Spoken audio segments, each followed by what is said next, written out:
we're here, we're back, we're in the test kitchen at Munchies, Vice Headquarters, Williamsburg, Brooklyn, New York, United States of America. Okay, so beef stroganoff, that's what we're here to make today. I didn't grow up eating beef stroganoff, did you? Yeah, same. Did you? No, shaking her head no. No one ate beef stroganoff growing up, actually. I feel like a lot of people did eat it growing up. I know that I've never had it. You've never, Ian has never had beef stroganoff. Breaking news. Well, ladies and gentlemen, this is an exciting time to be alive, for Ian anyway. For the rest of you, I don't know. But you can witness greatness about to happen when Ian has his first bite of beef stroganoff. Now, what is beef stroganoff? Because Ian certainly doesn't know. Well, beef stroganoff starts with one thing, and one thing only, and some other things. Beef. It starts with beef, okay? We are gonna use beef tenderloin in this. It's gonna be really tender. This is something that's gonna cook very quickly. I need to have it in the freezer though, because that makes it easier to cut. Okay, so you don't wanna freeze it all the way because you can't cut it then, okay? You always wanna cut things against the grain, and so that means you're gonna cut it like this and cut it into strips this way. Beef stroganoff won a contest in 1891 in Russia. This guy, a French chef, named it after the person he was a chef for, who was a very rich guy. The guy was the Count Stroganoff. I heard that they cut it into strips and used tenderloin because it's easier to chew because the old guy didn't have good teeth. But evidently also this story doesn't even hold up because the Count died like 100 years before that. So I don't know, who's to say? But that's what we're gonna do here today. And if you can't afford beef tenderloin, you can use ground beef, but you don't wanna use like stewing meat because that's gonna increase your cooking time drastically. So something my mom used to make all the time, she would take ground beef and cook it. This is absolutely horrendous also, I'm not gonna lie to you. And she would add in frozen corn, cream of mushroom soup, and cream cheese. And then we'd eat that over like pasta. So it's kind of like beef stroganoff a little bit. I don't think we had a name for it. It was just like beefy cream cheese. Cheap creamy beef. I don't know. My mom is a good cook. She'll watch these videos. Hi Teresa, Mom. So I always call her Teresa too, just to piss her off. Boom, we're gonna cut some mushrooms. So after World War II, the soldiers and stuff, when they were overseas, brought this dish back. It was time of convenience products. Frozen and canned food were all the rage. Regardless, this dish has had a lot of variations. People do whatever they want with it. You know, you could use cream of mushroom soup if you want, but the style, the technique of this, if it was invented, in fact, by this French chef in Russia, the browning of the meat, it has a lot of French technique, but then one thing that makes it very Russian, aside from the name, is the sour cream. So at the end, this is gonna stew for a little bit, it's gonna cook, and then you're gonna finish it with some sour cream. We are going to melt this butter, a little bit of oil, because oil has a higher smoke point than butter does. It's just gonna neutralize it so it won't turn to brown butter. I don't know the science behind it, man, come on. Jesus. Getting a history lesson, a recipe, and what else? Science lesson, science and history. Well, that's happening. I will slice up my onion. Just thinly slice your old onion here as well. I'm gonna put that on the side.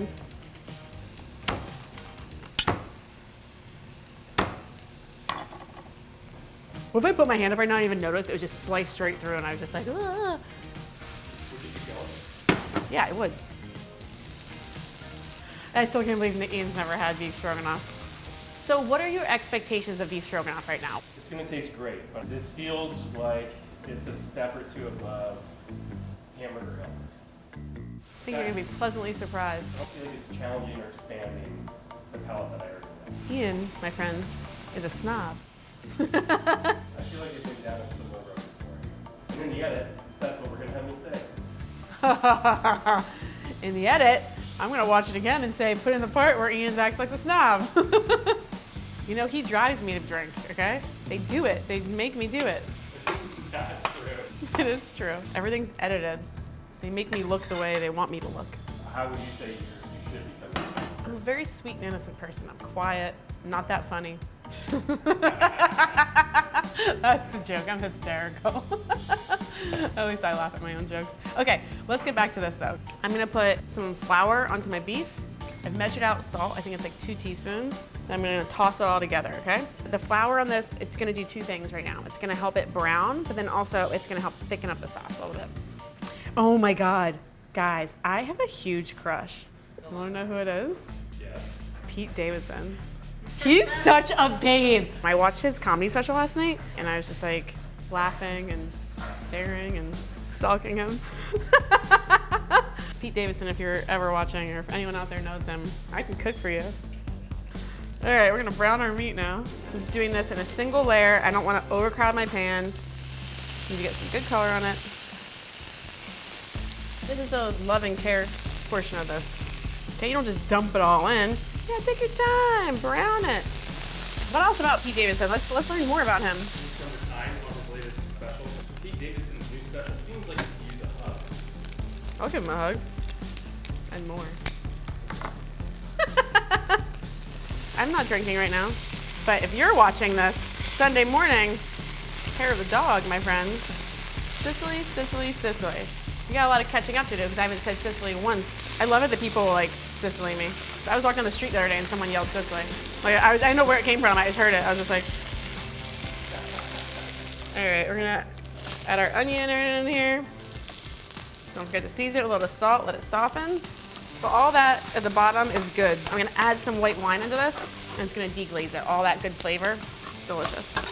Let these soften and brown. All right, garlic will go in. Ooh, smell that garlic. Okay, we're gonna add the white wine. Just deglazing that. It's gonna reduce slightly. Our mushrooms go back in along with all the juice that's in there. We're gonna throw in all the beef. We're gonna add beef stock on in. We're also gonna add my favorite ingredient, mustard. Because it wouldn't be a dish with me without mustard. Just a little bit. Add a nice tanginess to it. It's the Dijon. We're gonna bring this to a simmer and we're gonna let that cook for about 12 minutes or so. It's gonna reduce down just enough. Now we wait for it to simmer and reduce. Gonna cook my egg noodles as well for about 7 to 8 minutes. You don't wanna overcook them really. Why are they called egg noodles?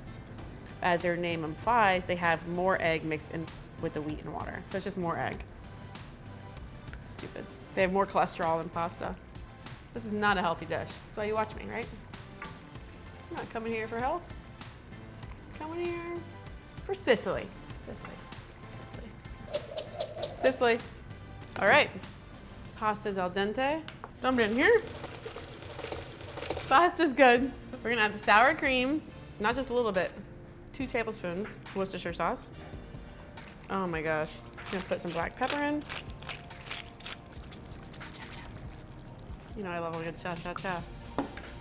Now some people will serve their stroganoff over noodles, and that's fine, or over rice. I like to toss the noodles into this. Okay, I'm gonna add in some parsley as well. This just kind of brightens it up a little bit. I got a plate over here, but instead I'm just gonna eat it right out of this, because why not? It's my show, I can do what I want, okay?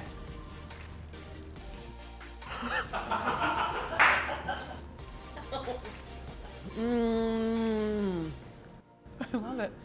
Oh, Ian, come over here. Okay, I'll make you the perfect bite. Here comes your plate. Oh, baby. Come on, I'm gonna feed you. Ready? All right, feed yourself. You're no Pete Davidson. This could be you. What do you think? It's good. There's a little more going on than I thought. I think the Worcestershire and the mustard go a long way. Yeah, there's a lot more to it. You hear that? A lot more to it. Pete, if you're watching, hit us up. Hit me up, boo. Look for the recipe. Click the link below. I have more to say to Pete, though. All right. You know what? Pete Davidson, hit me up, all right? And also for the recipe, click the link below.